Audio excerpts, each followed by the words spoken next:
Welcome, Zethi, to the podcast. Today, I am interested to pick your brain more specifically on where we're at currently. I've sat and listened to you talk about nonviolent resistant methods, but also more broadly about the about resistance and the space that we're in currently.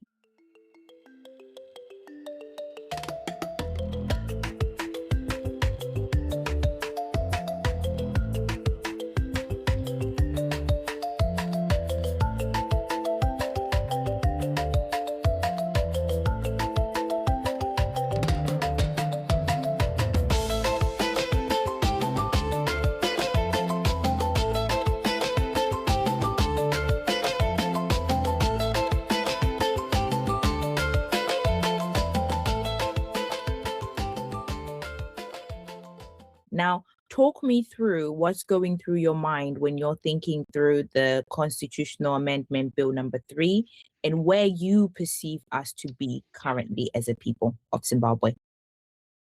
Okay. Yeah. Thanks, Room. So when we're looking at the Constitutional Amendment Bill number 3, my brain does not normally concentrate on it. And I think that's where we make the mistake. I'll take you back. What gives back to the Constitutional Bill, the Amendment number 3, yes? So the Amendment number 3, we get it from ZANU Resolution number 1. Yes? ZANU Resolution number 1 says that, in brief,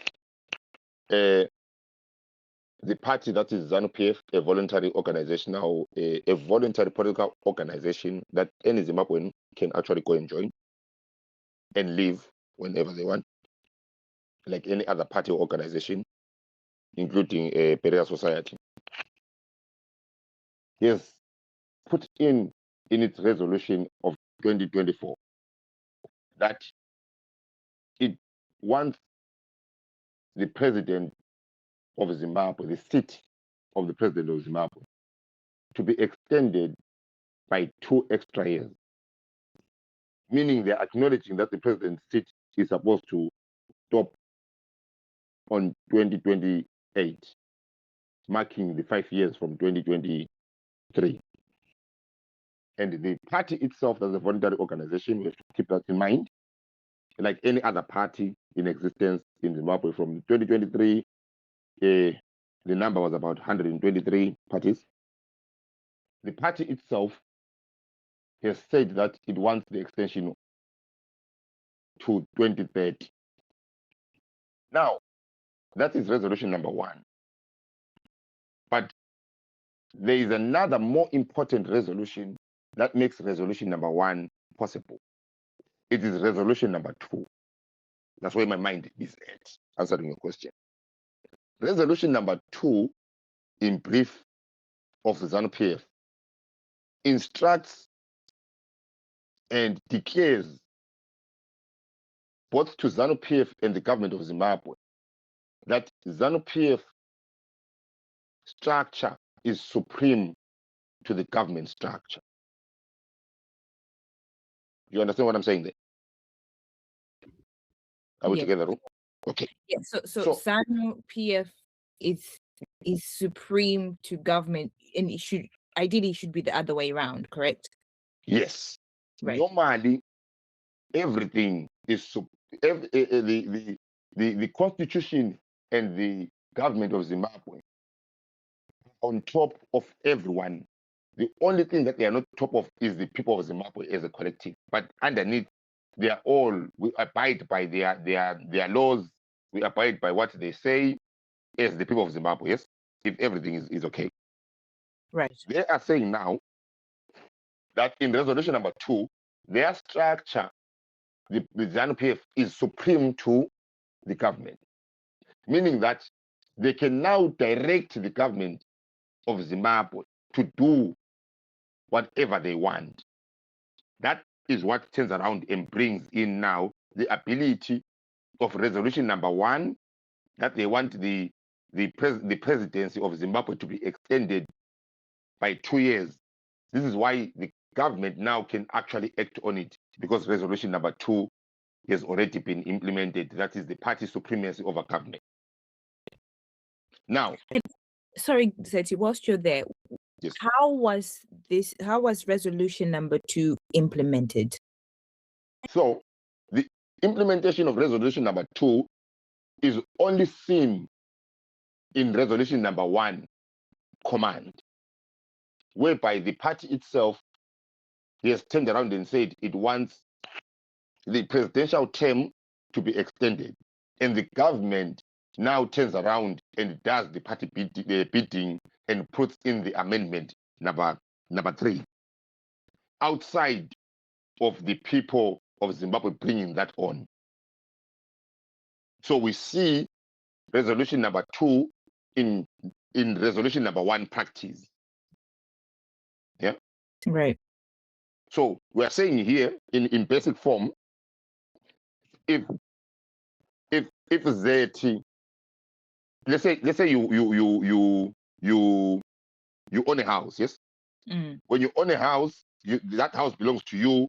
You are the owner of the house. You can let whoever come through your house, and you can turn around and refuse whoever comes into your house. Yes. Right.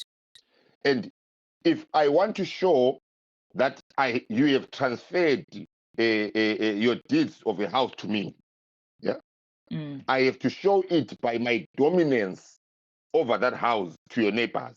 I have to turn around and say, don't come into this house because it's mine because I bought it from Ru. Yes? Right. And the neighbors will turn around without knowing and say, who are you? And I say, I'm the owner of the house because I bought the house. Yes. So what are we saying here? They have claimed supremacy. How do we see that they've claimed supremacy? It is when they bring this resolution number 1 as an amendment of the Constitution of Zimbabwe outside of the consultation of Zimbabwean people. Right. You see? So what are we saying? That the amendment itself is a practicalization of this other thing that is underneath, that everyone, or let's say people, are not noticing as much, and is the most crucial thing, because it therefore gives them or it makes them have delusions of supremacy. Remember, these are delusions. Yes. Yeah? Because we as a people have ascertained that we as a people create the constitution, and then from the constitution we create the government of Zimbabwe, whereby everyone else underneath, who's a legal or a juristic person, abides by the laws of Zimbabwe created by the Zimbabwean government and the Zimbabwean people. And so now we've got this entity. Yes, go on. Yeah, whilst you're there, just so that I'm getting you correctly. So we're saying that ZANU-PF has gained power or has gained autonomy or authority over the government and over the people because of resolution number 2, Yes. which of course is giving them power, is giving power to resolution number 1, which they've now put into the constitutional bill. Yes, it gives them, it does not give them power. It gives them illusions of power. Right. Now, because at the end of the day, what it's doing, it is, remember what I said? I said they are delusional. Yes? Yeah. Meaning that they have thought to themselves that they have power. But the power always resides on the people themselves that created the constitution. So that delusion sometimes can infect the population itself. And the population that is me and you and everyone else can participate in their delusion, where we start to think that they have the power to do that. Yeah. So we can share their dream as much as we do not want to share it. But again, people can do that. This is how we create, this is how oppression is created, whereby you start to share the delusions of the oppressor with yourself. Yeah. So, in basic form, amendment number 3 is a delusion of ZANU-PF that can be shared or rejected by the people of Zimbabwe. But when they accept it, they have to know that they're accepting it, basing it on resolution number 2, that says that now ZANU-PF is supreme than the government of Zimbabwe, making ZANU-PF members that create ZANU-PF structure more supreme than me and you. Yeah, making us subservient to ZANU-PF, making the ZANU-PF people more supreme. They become class 1 citizens, and we become class B citizens. And what is this whole resolution 1, resolution 2? I'm aware that it came out, I believe, October of last year. But what is this document actually?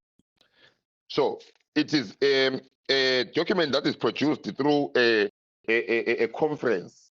So in politics, what we do is we produce documents that we say we want to documents through resolutions. Yeah, we are saying that this is what our organization, this is what we want our organizations to do within the organization.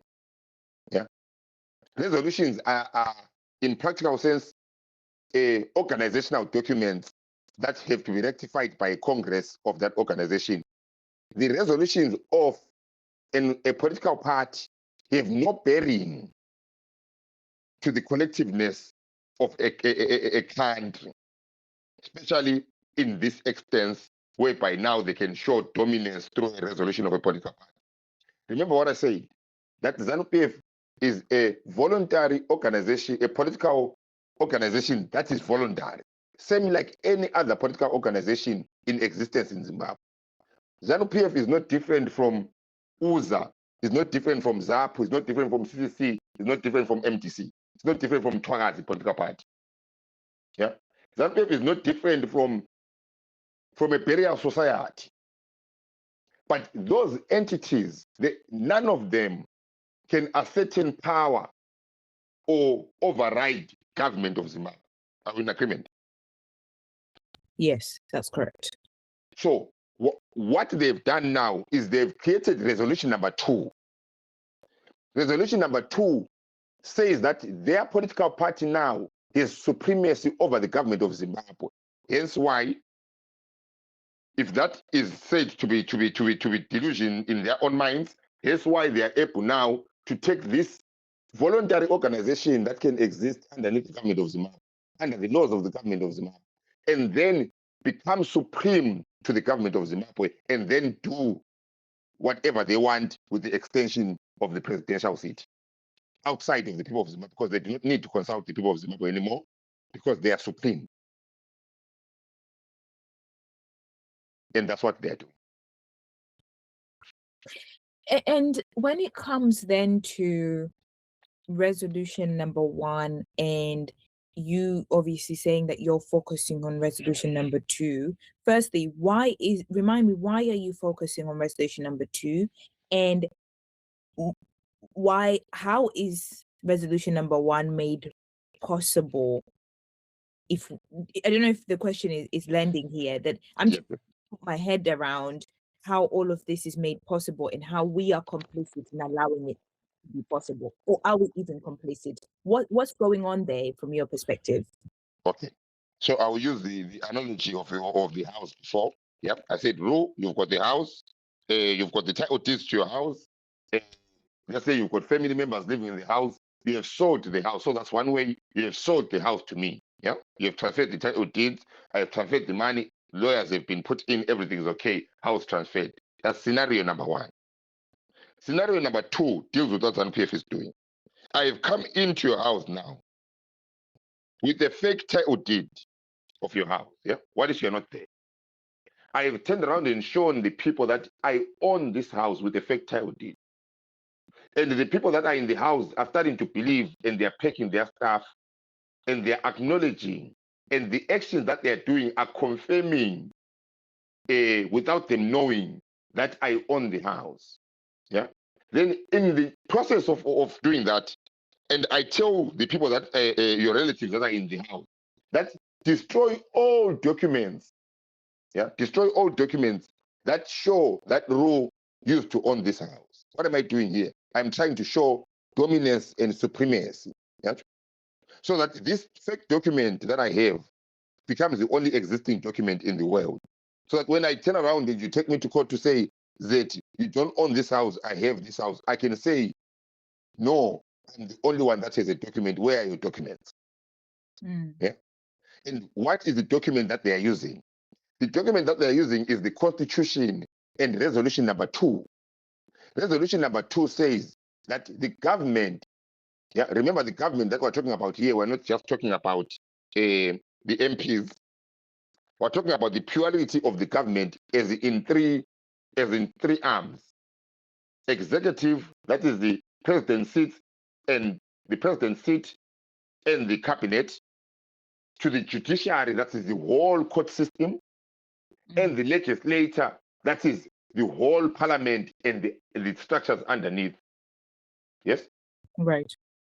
They are saying that now they are supreme to that. They can give command, and those structures have to do their bidding without any question. Yeah? When they do that, they are able now to turn around and start to effect resolution number 1 in their book. And this is why now you start to find it does not make sense to talk logic to the institutions of government at this moment in time. Yeah, you can't go to the courts and say the court, what ZANU-PF is doing here is not correct, because we are not acknowledging that the courts now are functioning under resolution number 2, and the courts now, ZANU-PF has claimed supremacy over them. The legislature, ZANU-PF has claimed supremacy over them. The executive, not the people that are sitting there, but the functions of the executive, they have claimed supremacy over them, meaning that now they do their bidding. Yeah. I want to show you that we'll put this nicely together. There is only about 3 political entities that I can give example of in the world that have done that. Number 1 is South Korea. No, it's North Korea. Yeah. North Korea, Kim's party in North Korea has dominance and supremacy over the government of North Korea. The Communist Party of China has supremacy over the government of China. The Communist Party of Cuba have supremacy over the government of Cuba and its people. And in Africa, we become the first country to have a political party claim supremacy over the constitution and over the government of Zimbabwe, of government of any country. We become the first African country to do that.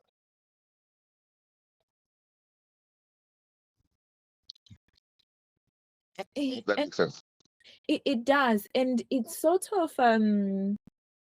bubbles some sort of like anger within me, but I won't get to that, because then now I'm just thinking, I guess I'm skipping a step here, and you can take us back if need be. But then my question immediately becomes, so how do we as a people fight this? Because at the moment, if the system is operating under resolution number 2, where for them, they're believing, like you said, using the fake title deed, they're basically believing this is it. We are now being run by this party and we do the bidding of this party. What option do the Zimbabwean people have? Because I think that's always the fear and the concern of the people, that, well, all these other bodies have been captured. All the different commissions that are supposed to protect and stand with the Constitution, and even the military that's supposed to protect the Constitution, they've all been captured and are now under ZANU-PF. So then what chance do the Zimbabwean people have? Okay. Now, first step is to first reascertain power. So what do we mean by reascertaining power? We mean that we have to go back to the genesis of everything. Yeah. So the genesis of everything, how I explain that is, so I'll ask you a question that seems irrelevant, but it's very relevant. It will help us in this journey. Mm. Are you a Christian, Ru? I am, yes. Good. So in Christianity, there's this power, yeah, called God. Yes. Mm. This power speaks and things materialize. Yes. Mm-hmm. Yes. Okay. This power can speak anything to existence. Yes. Yes. And when it speaks anything to existence, it says, let it be light, and the light is there. Yeah. Right. Yes. And the light will always obey the speak. Yes. The one that made it appear. Yes. Yes. It says, it creates human beings. Yes. Mm-hmm. And the human beings are underneath this power that has created it, called God. Right. So hold that concept to be true. Now, we have a story that is called the story of creation of creation under the Bible, the Christian belief. Yes. Mm-hmm. Okay. With us in Zimbabwe, we've got our story of creation, and our story of creation is called the Constitution. Right. Yeah. So in the Constitution, there is this entity, yeah, called the Zimbabwean people. Yeah. It is Right. an entity. It is a singular entity. Yeah. A singular entity that is inside the singular entity. There are all these individuals that are human beings, are people. Yeah. Mm. Take people like cells to create this entity, yes, called the Zimbabwean people. Now, this entity called the Zimbabwean people does almost exactly the same as what God did in creating the world. Yeah? It says, we the Zimbabwean people, and it speaks what it needs to create, and the things that it needs to create, they materialize. Yeah. So when it speaks, we record what this entity speaks, and what the recording of what it speaks to existence is what we call the Constitution. Yes. Right. Everything that it has recorded to speak, it says, let it be a government. Yeah.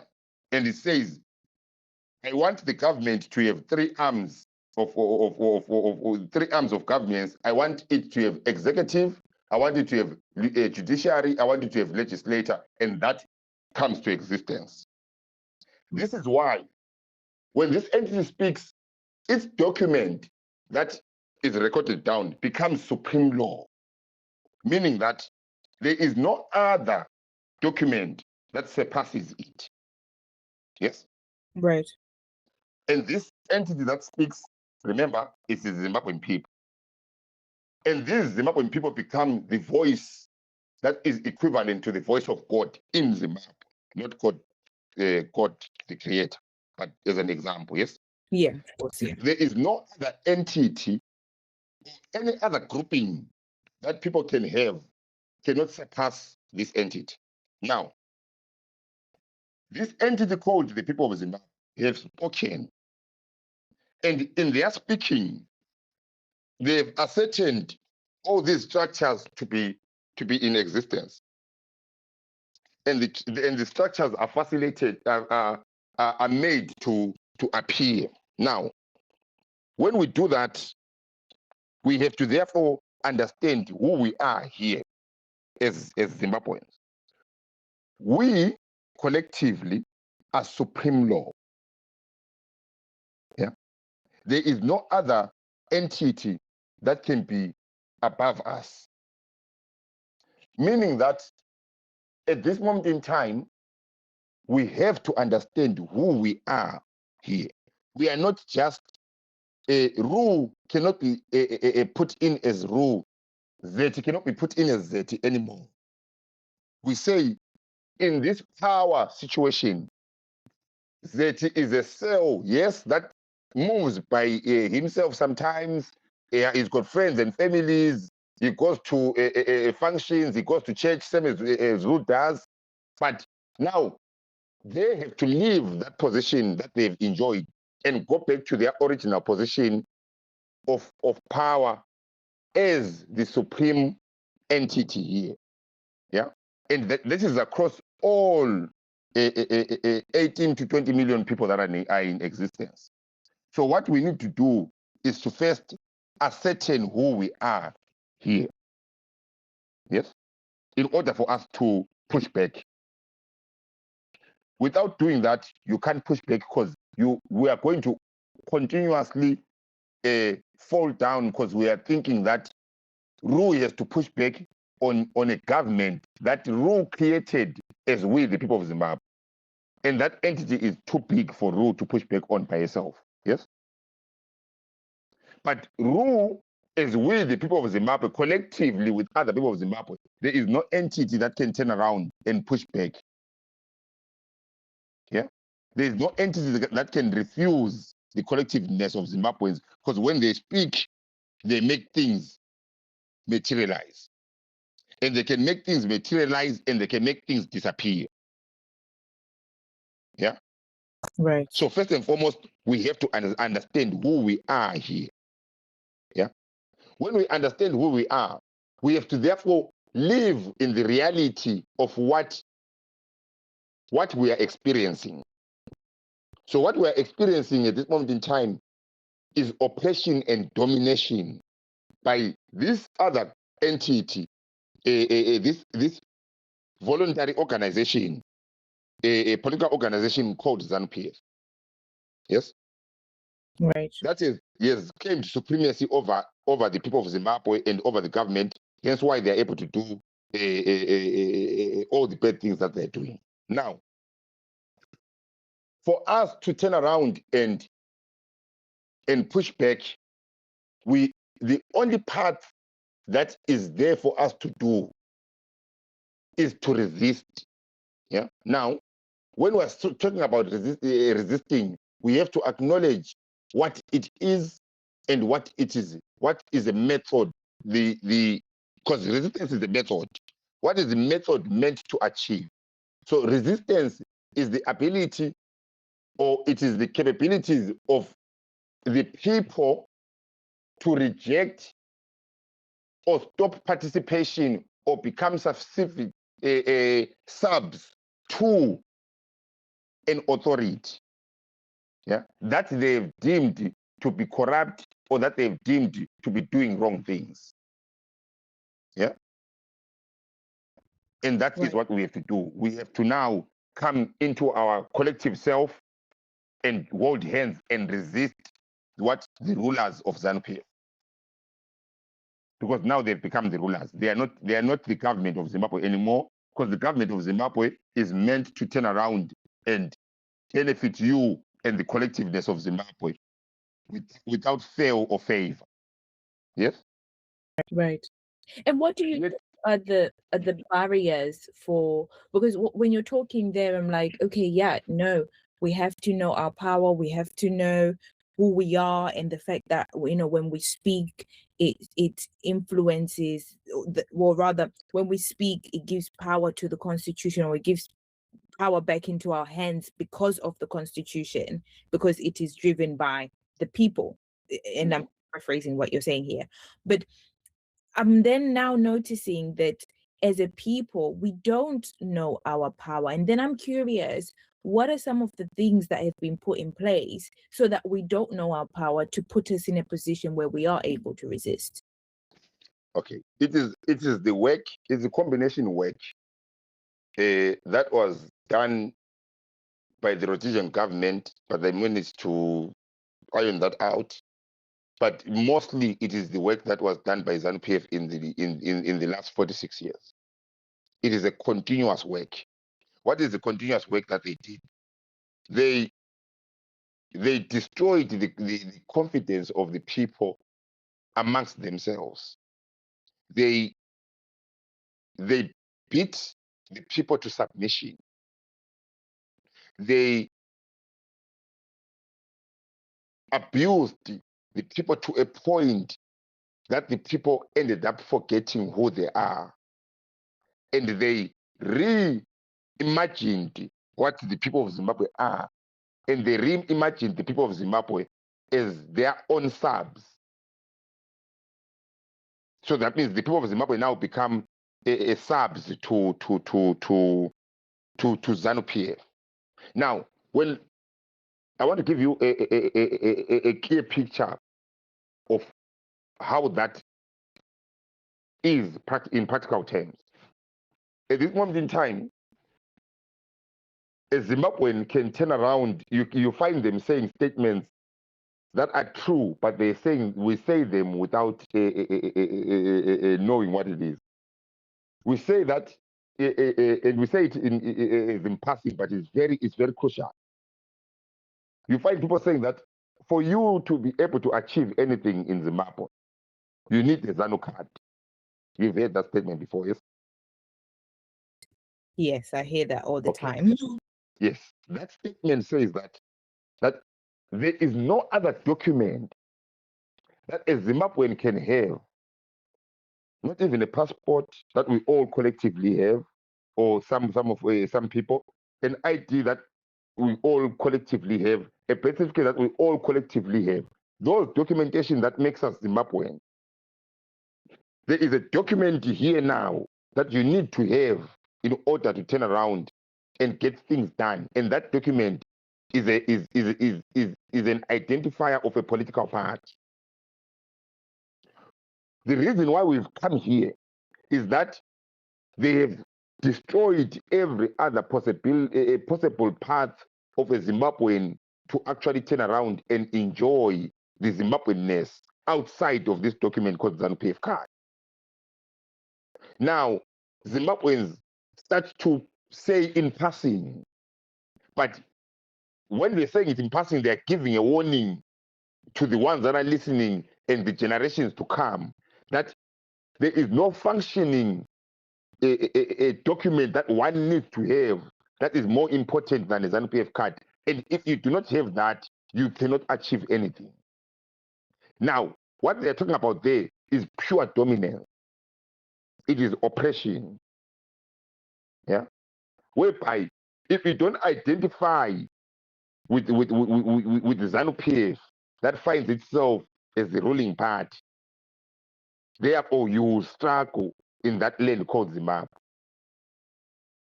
You see, that turns around as ascertained now the supremacy that this document this party has had. The last time, or the first time that we experienced anything like this, do you know when it was? It was between the years of 1890 and 1896 and beyond. Right. 1890 and 1896 came a grouping of people that were under the banner of the British South African Company. And when they came in, they turned around and ascertained supremacy over the population that they found there. And then turned around and said that this population now become slaves to us. That's what supremacy talks about. You are sub to something that is supreme. And for you to function, you have to have an identifier with this organization called the British South African Company. If you did not have an identifier or working with them, you could not get anything done. Right. And that's where we are now, 100 years, about 130 years later. I hope that encompasses everything. Yeah, it does. And I think it leaves an even deeper question that I have, which is, so firstly, you spoke about the Constitution and you spoke about its relationship with the people of Zimbabwe. And I can even hear questions that other people have asked around, well, can we confidently say that this constitution that we have truly represents the people of Zimbabwe, because I think there was questions and doubts about how that particular constitution came about, and certain things that were rejected or not included that was being offered by individuals that are outside of ZANU-PF. And if we know ZANU-PF to be this oppressor, is it possible that within the constitution that we currently have, there are limitations already for the people? What gives us the confidence from your perspective to trust this constitution that we have, especially thinking about the amount of times it's been amended? I believe it was amended in 2017 and in 2021. So currently, one that we have, what confidence do we even have in this constitution? Okay. So the confidence that we have to have and still maintain is that purely by its name, to call it a constitution, it means that it comes from me and you and the population of Zimbabwe. Right. If it does not come from me and you, it cannot be called a constitution. It cannot be supreme. So the contents of it, we might have problems with, but we cannot throw away the power that it has and the connection of it with us. Meaning that when it is violated, we become the only people that are left to be able to defend it, because it is a product of us. Yeah. What is the product of us here is the document and the spirit of the document. Yeah. That has to be turned around and held. And it is held by the people that become the supreme power. If you take away that position and give it to someone else, that means that that entity that you have given this constitution to, you are confirming that they are the supreme power and you are not. You are just a slave. And a slave cannot produce a constitution. Right. So you can't take away the power from yourself. If there's a constitution, there has to be you that produces it. And you that produces it, because you are supreme power, it makes this document supreme. Now, the people the government of ZANU-PF can play around with the content, but when it needs to be corrected, and when it in the government needs to be its hands removed from playing around with the constitution, only you can do that. Yeah, this is why you hear the courts saying that we are only here as judiciary to interpret the letter and the spirit of the constitution. What are they saying there? They are saying that they are placed in that position to interpret the letter of what you've said, yeah, the letter of the law, because you are the supreme giver of the law, and the spirit on what you wanted, you collectively with the people of Zimbabwe wanted to turn around and project into that letter. So you have to hold that power, because it is the most important bit. If we come with narratives of saying that this is not our constitution, it works in politics, but it does not work in what you are about to turn around and push back on. If you do not have the power to create the constitution, how do you have the power to push back on ZANU-PF? Yeah. Right. And that's where now the confusion is. We are mixing political thoughts or political rhetoric that we have had for the last, let's say, 45 years, and what we are facing today. Yeah, political thought turns around and says this: that you rule and me. have nothing to do with ZANU-PF. Yeah. Right. We did not put it here. Did not join it. You were not even born when it got into power. Yeah. You have nothing rule. You have nothing. Your hands are clean. Yeah. That is what political thought says. Now, resistance says total opposite. Resistance turns around and does not look at you, Ru, as just an individual. It looks at you in the context of the Zimbabwean people, we the people of Zimbabwe, and says that you and me are the ones that put ZANU-PF here. You and me are the ones that maintain ZANU-PF to be here today as we speak, and tomorrow, and the next day. We have the most responsibility for anything to exist in that country. And in so doing, we have neglected our position to a point that we find ourselves here. Yeah, that becomes a very negative thing to hear. But that negative thing, you cannot chuck it away because it flips very quick into a positive. And it says that if you accept this to be true, you, Ru and Zethi, and all the Zimbabweans have the same power to stop ZANU-PF tomorrow and the next day. You have the same power that you have maintained it, you have the same power to remove it. You have the same power to stop it. Yeah. So it acknowledges the power that you have, and it acknowledges all the looking away that we did, all the keeping quiet that we did at times that we're not supposed to keep quiet. Yeah. And it says, yes, I acknowledge that we all as Zimbabweans did that, but at the same time, now you can speak it out of existence.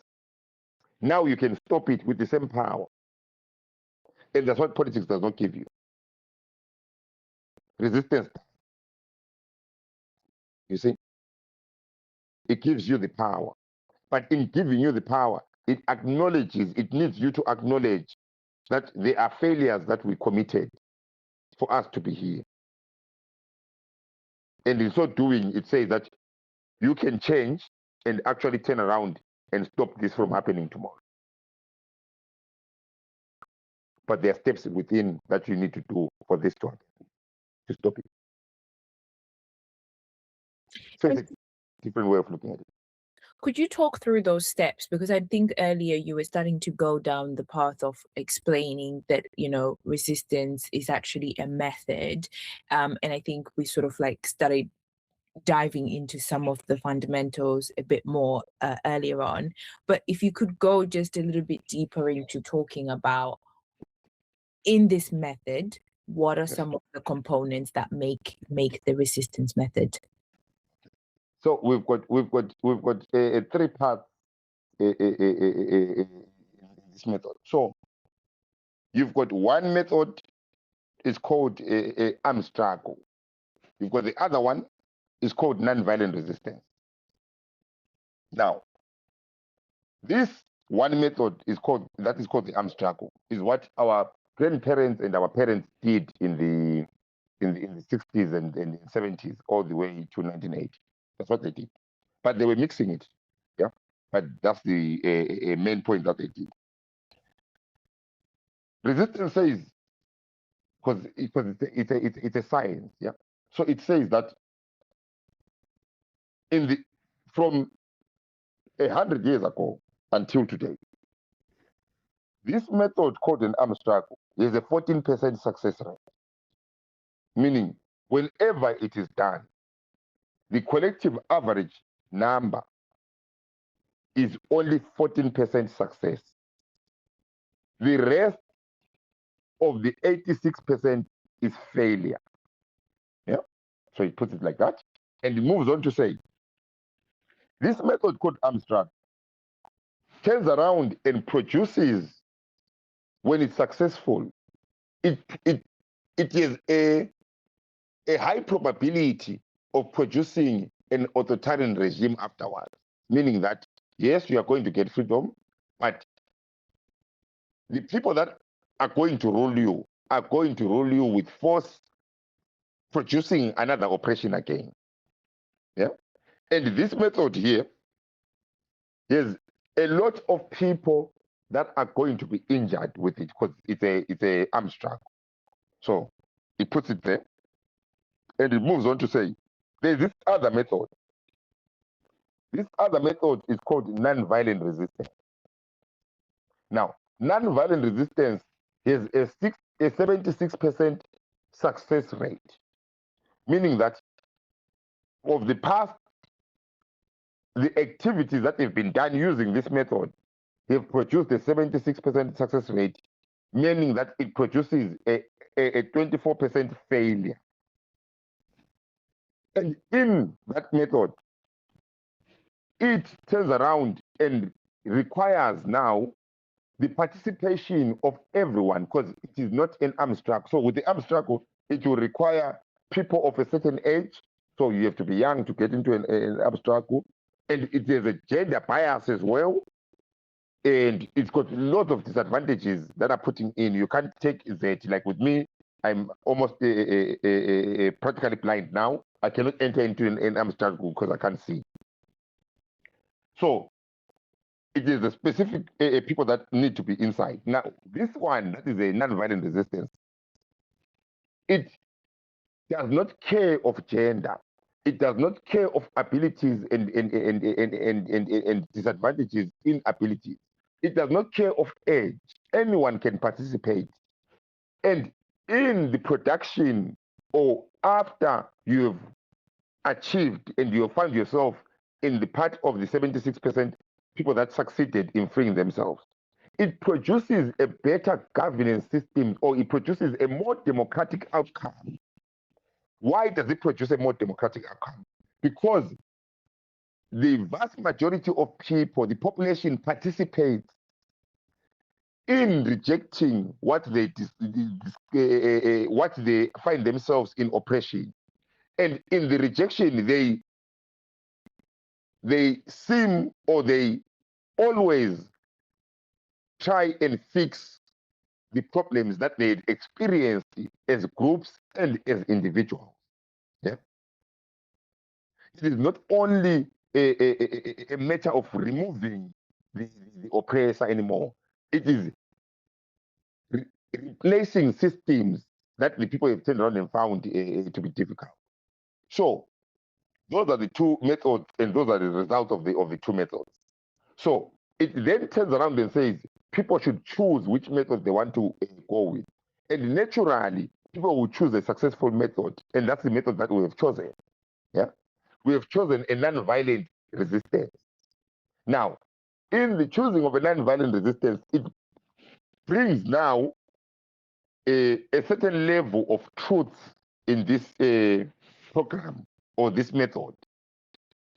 And it says that we as resistors, yeah, we as resistors, or we as Zimbabwean people that are going into this method, we have to live in the truth. Why is it saying that? It is because the entity that you are moving on, or that you are pushing against, lives in lies. That means it lives in the context of the Bible, it lives in the dark. Yeah. And you cannot fight the dark with the dark. You have to fight the dark with the light. This is why here we hold the truth. What is the truth that we're holding? We are saying that we have been under this oppression for 46 years, and that is the truth. We are saying that we do not have these rights that we're supposed to have, and that is the truth. We're saying that we're dominated upon, and that is the truth. Now, who are we? First, when it first happens, it is individuals. It is first groupings, 1980, 1983, 1985, 1987, 90s, 2000. We find ourselves now in 2026. The scale of people that have been abused and discriminated upon, this entity called ZANU-PF has touched in pain so many people that it now turns around and encompasses almost everyone. I think if we're going to truly measure it, there is less than 2% or even less than 1% of people that have not been paid by ZANU-PF in Zimbabwe for 46 years. Some have been paid directly, some have been paid indirectly. This method says now we have to come together. Yeah? Remember what it's doing? It is balancing the power that we, the people of Zimbabwe, have. And it says that in the coming together, we have to organize. Yeah? And it's very specific on organization because you are dealing with an oppressor that uses the people, the same people of Zimbabwe to oppress each other. Yes? So, in order for you to fight a system, you have to be organized. Now, in the organization, you have to be disciplined and confident in the skills that you have. What are those skills? These skills come in the baseline of that we have to understand that when we want to push back on an entity that has taken over government, has captured government, we have to come together in our differences. So I am going to show you a balance to you what our constitution says in the preamble that we have agreed upon. Yeah. Right. Our constitution says that we, the people of Zimbabwe, united in our diversity. Yeah. We, the people of Zimbabwe, united in our diversity by a common desire. Yeah. Meaning the people of Zimbabwe are united in their diversity by a common desire for freedom, justice, and equality. And the heroic resistance to colonization, racism, and all forms of dominance and oppression. Yeah. So it goes, we collectively, the people of Zimbabwe, are united in our diversity, different languages, different regions, different faiths, different everything else, different employment positions. Some are employed, some are not employed, short, tall, it does not matter. We acknowledge our diversity. And in the acknowledgement of our diversity, we are united by a common desire that is constant. Yeah, this desire. And the desire is for freedom, freedom, equality, and justice. Yeah. And it pushes back and says that we have to hold the heroic resistance of our past, where we're coming from, whereby we resisted these things and we should not allow them ever again to happen to us. Colonization, we should not allow to happen to us. Racism, we should not allow to happen to us. Domination by any entity in within us or outside, we should not allow to happen to us. And oppression, we should not allow to happen to us. And that is what makes us as Zimbabwean people. So now, resistance comes back and says, okay, we have to now re-engage that we, the people of Zimbabwe, think. Yeah? And make the people of Zimbabwe unite in their diversity of political parties, diversity of beliefs, and everything else, to move with a common desire for freedom because they are oppressed. Yes? For equality, because ZANU-PF has said that it is supreme than the government of Zimbabwe, meaning that they are now more equal than everyone else in Zimbabwe. And for justice, yeah, in order to turn around and adjudicate fairly, yeah, on everyone. So the resistance method now balances you and returns you to the basic form of being a Zimbabwean person. Yeah. It says now we have to hold hands. What are we holding hands and doing here? We're holding hands to push back and pull out this entity called ZANU-PF inside it, there are Zimbabweans. We are freeing them as well. Yeah, we are freeing the government that has been captured. We are freeing the police. Yeah, we are freeing the army. We are freeing everyone. Why are we doing that? Resistance turns around and says this room. It says that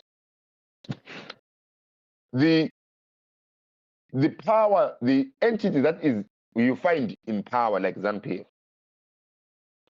he has 6 points of power that it has to hold for it to maintain power. And these are the points.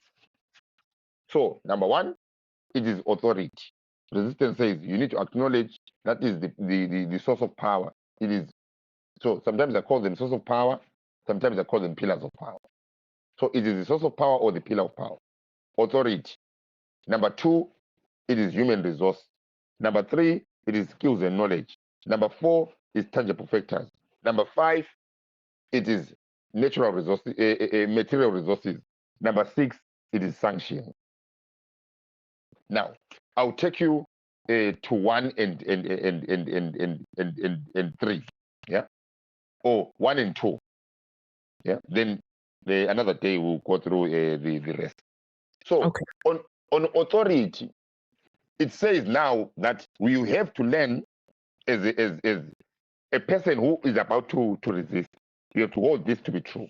That you've got the people of Zimbabwe, 18 million to 20 million of them. And these 18 million people are controlled by less than 200,000 people. Yeah? When we mean 200,000 people, we're counting the police, the army, the CIOs, the government institute people, and everyone else. They are less than 200,000. And the reason why this is so, it is because the people have consented, yeah, they've used consent to this entity called the government of Zimbabwe. And in their consenting, they've acknowledged that the government of Zimbabwe has authority, meaning that authority now is able to give us, as the people of Zimbabwe, command and commands for us to follow every single day, and we follow them. Yeah. So it says that this thing called authority, it is used now to turn around and hold power. So in authority, you've got the ruler and you've got the subject. If a government becomes the ruler, we become the subject because now we are oppressed. Yes. And it moves to 2. 2 becomes human resource. What is human resource? Human resource are a number, are the human beings in Zimbabwe that ZANU-PF uses, yeah, to stay in power. Who does it use? It uses everyone in various stages with various things. Yeah. It uses me, it uses you, it uses the teacher down in Rua. It uses the nurse in Felapos. It uses the policeman who is a Zimbabwean citizen. It uses the army, it uses the people in government. To do what? To do their bidding, yeah, for them to stay in power. Yeah. And resistance says that now you have to acknowledge that those people now, those are the pillars that you have to break down. Yeah. You have to turn around and bring those Zimbabweans back to you so that they will not be used in what? In abuse of other Zimbabweans or maintaining ZANU-PF in power. You see? So it requires you now to acknowledge Zimbabweans first and foremost as who they are, and the being used to produce an outcome that is painful to other Zimbabweans to experience, and that we turn around and measure it as oppression. So resistance turns around and calls us to look at things like that, first and foremost. And in terms, after we look at things like that, it turns around and says that we have to be organized. Number one, very important. Organized is what? It's collective people of Zimbabwe in our various and diverse points. We have to be strategic, yeah, and we have to build self-confidence. Why do we have to build self-confidence? Remember that I said resistance only lives in reality. It does not theorize. It does not. It does not. It does not do propaganda. It acknowledges that for you to be here, that means you are oppressed. You have lost everything. You do not have power. So it says we have to build the confidence amongst the oppressed people. And we have to build the self-esteem amongst the oppressed people. And then on top of that, we have to build the resistance skills in order now for the people to turn around and resist. Now, when we are resisting, we are rejecting the laws. We are removing consent. Yeah. Now it says we have to do that. That becomes like a snapshot on what resistance requires. Hope that lends it all. Wow, yeah, I definitely have taken away a lot, but I think the one key thing, if I was to pick just one that really stood out to me, is us as individuals knowing our power. That's a key fundamental of resistance, but also knowing and acknowledging where we are being used, and realizing that for us to be to really be successful in this non-violent method of resistance is to come together, to be organized. And I know that there's some other key things that you mentioned, but being organized being one of them, which leaves me with just one last question before we close up this episode. And as you mentioned, like, I think there's just much more to unpack. So if you're happy to come back, I'd love to have you back on the podcast to go deeper, because I think there's just so much to learn here. And I'm keen for you to close off the podcast explaining what are some of the things that we can start doing now as we are in these 90 days. What are some of the things that we can start doing now to participate in organizing, in knowing who we are as individuals, or rather as a people, knowing our power, knowing what sort of authority that we have. Yeah, could you just speak to that in terms of like just encouraging whoever is listening into already starting to take those small steps, or big steps actually we need right now, but a big step that someone can take right now, I think would be good. Okay. Remember what I said earlier on, yeah? That the resistance moves differently from anything else, yeah. So it moves differently from politics, yeah. So resistance says, rule. Stop saying you've got 90 days, because you don't have 90 days. You don't have 75 days. You don't have 60 days. You don't have days. Why is it saying that? It is trying to help you now in resisting, because resistance is a process, yeah, and it's trying to avoid something that you're going to find later on.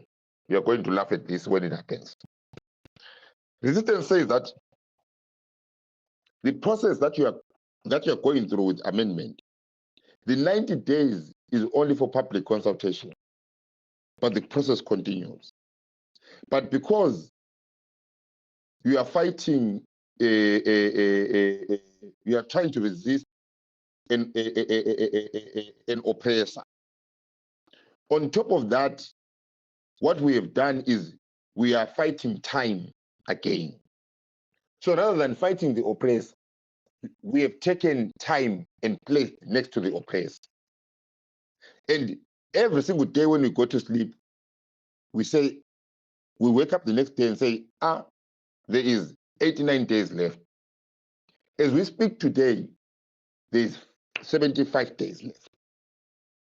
And what we do there in that context, resistance says it becomes disadvantageous to you as a resistor, because as the days progress, you start to look back on what you have done, and you start to think that you have not done much, and we are going to get to 60 days. That means 30 days gone.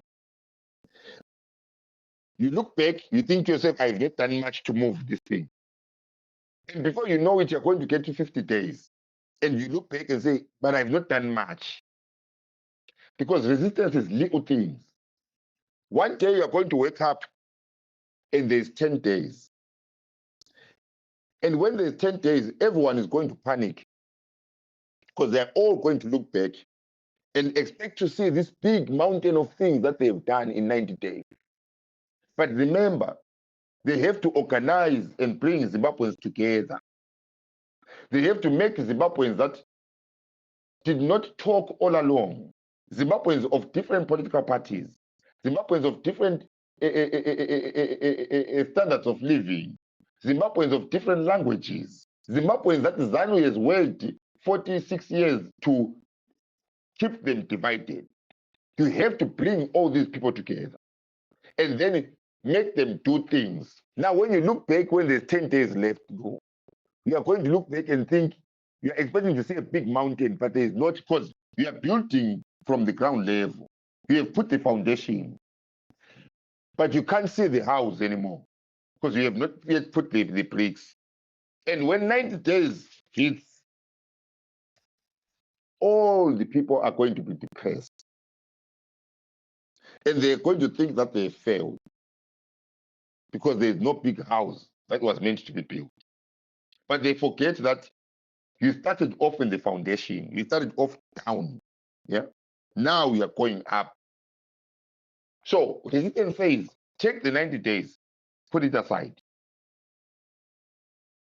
Look at what you are fighting. You are pushing back on ZANU-PF. You can still push back this in its various stages. Do not limit yourself in 90 days, because in 90 days you are chasing time. And time is one thing you do not have. Yeah. At this moment in time, you have it here on fighting ZANU-PF. Yeah. So resistance changes the way you look at things and says, 90 days, I understand I'm building from negative 10. And it has taken me 90 days to get to 0. That is ground level, yes? When everyone looks at it, they say, look, we have not, you as Zimbabweans, you have not done anything, but you know that you've put the foundation. Now you start to turn around and able to fight. And if you are able now to resist, you have to turn around and look at it from a point that is advantageous to you. Because after the 90 days, there's another process again that comes. But you can't have the people already depressed and feeling like failures, because 90 days, I'm using air quotations by the way, 90 days has passed. Yeah. And now you have to ignite again the ground to say, because after the 90 days, we have to come back now and fight again, because the MPs are the ones now that they have to vote, they have to go and vote for the bill, and they are voting based on what the people are saying. Yeah. And then afterwards, even if the president turns around and signs the bill, yeah, we still have to turn around and push back. So the push does not stop. You see what I'm saying? Yes. So resistance says, be open-minded. 90 days is just time. Don't look at it. Yeah. Understand what you're building from here. You are building from a people that have been oppressed for 46 years. So you're building from 46 years past. Yeah. You have to correct things that happened before you were born. And you can correct them in this space of time, yes. But understand that now you've achieved far much better, or you have achieved more than what other people think. And it makes you able now to push back on the what? On the oppression. Because this thing that Bill that ZANU-PF has, resistance says that when an oppressor turns around and finds itself against the wall and the people are coming for them, the oppressor is likely to turn around and throw away the bill in order for the oppressor to keep the power. Yeah, the oppressor is likely able to turn around and give you the referendum in order to keep in power. The oppressor has all these choices. You concentrate on the oppressor. Yeah, concentrate on the oppressor and the ability to turn around and pull the oppressor from oppressing people, and the bill is just a part. It's just a part that we are using today. I hope that makes sense. If not, in 90 days' time, you are going to turn around and laugh with me. I'm going to turn around and inbox you and laugh and say, well, 90 days has passed. Has the sun changed? No. Has the operation changed? No. We still have to turn around and fight. Right. And that's very encouraging, because what you're speaking to, I can attest to, because I think over the weekend, as the days were going by, I was one of those people who was looking back and feeling like I haven't done enough, or feeling like, oh, I should have done more before we even got to this moment. But I think you're right. We have to keep pushing no matter what stage we're at, but also acknowledge where we're starting from and be okay with the fact of saying, yes, we're 46. Is it 46 or 47? 46 years. Yeah, 46 years behind, but we just need to do what we can per time. So, yeah. And here is a little bit of encouragement. Don't restrain yourself. You are solving 46 years. There is no way you can solve 46 years in 90 days. Yeah? But what you can do in 90 days is build a foundation that will create the dream that is called the Zimbabwe, because Zimbabwe is a dream. Yeah, is a dream. I'll show you. Your ancestors, do you know how long it took them to build the foundation? It took them 60 years. They were 60 years in the oppression. They were 60 years in the oppression. And it is when they built the foundation, yeah, in less than a 1 year, they built the foundation that created the dream called Zimbabwe.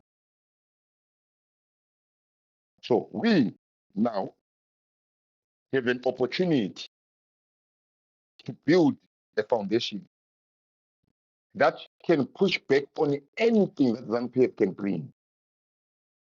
Yeah? Can take them on anything as whole, as the collectiveness of Zimbabweans. Yeah? Because it is a bill today. The bill can turn around and disappear or be put in. It is the abuse of people tomorrow. We still have to deal with that. It is the corruption. We still have to deal with that. Yes. But when you've got this foundation already built, all those things are easy. The strategies that come easy because the only thing you know. Sorry, people. Zethi, your mic is crackling, so I don't know if Oh, sorry. your position is. You were saying again. Oh, yeah. I'm saying that the foundation that we are building, resistance says the foundation that you build can be used to turn around and deal with the oppressor in any facet that the oppressor comes in. Today, the oppressor has chosen that it is going to turn around and come in the form of the bill. Yes. Yesterday or 2 days ago, the oppressor chose to come in the form of violence under a Matuku. Yeah. The next last month, the oppressor was moving people away from their home. That's the form that the oppressor was presenting themselves to us. Right? It says, with the foundation that we have built in these 90 days, you are able now to deal with the oppressor in any way they come, and you've got a 76% chance of success. And the beauty of it is, after you have turned around and freed yourself, you've got more likelihood to produce a more democratic Zimbabwe than anything else in the world. So hold that as your hope, as you are building. Don't worry about the days. Yes. That is a very good point for us to stop and just, be encouraged, guys. Don't look at the 90 days, but remember, you have to build the foundation. First is definitely what I'm taking away amongst many other things that we've learned from today. Thank you very much, Zethi, for this conversation. Look forward to having you on more episodes to break more of these, to break down this method of non-resistant violence, but also just talk about our history. I think that there's quite a lot of knowledge that you can impart on all of us. But for now, guys, thank you so much for listening to this episode, and see you again in future episodes. Remember to share, like, and subscribe. Whatever the buttons are that you're seeing that needs actioning, please do make sure that you engage and share with a friend on this. And also do your own research as well. I think it's really important. All right, bye for now.